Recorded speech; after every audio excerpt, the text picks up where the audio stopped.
这间幼稚园细汉囡仔体内乃会验出巴比妥这款药啊，到底药啊是对倒位来的？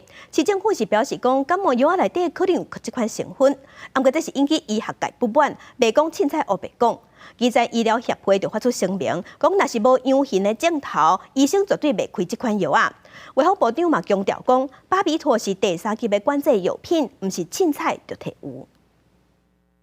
像感冒药一些胃肠药的部分，那另外像止痛药或是这个镇定类的药物里面会有这样的一个成分。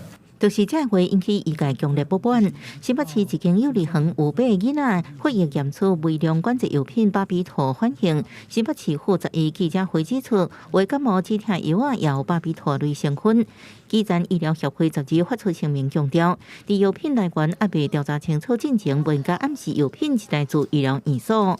医师在没有病人有癫痫症状的时候，绝对不会随便开立这种苯巴比妥盐的这种安眠镇静剂给病人服用。技术表示，巴比妥酸盐类药品是一种中枢神经压制剂，早期用来治疗焦虑失眠、忧郁等。因为外观积水被滥用者俗称红中情患，因为副作用强，即嘛拢改用其他新药品来取代。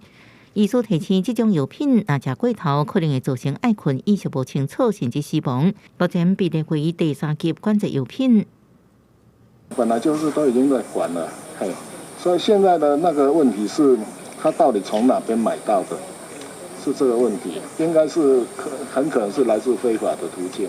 医界声明指出，幼儿园药品来源可能是合法、健保规定取得的其他人，或者是违法自费被药局、医疗院所，甚至可能是违法的网络买。呼吁检调赶紧调查清楚，才袂造成社会惊吓。记者综合报道。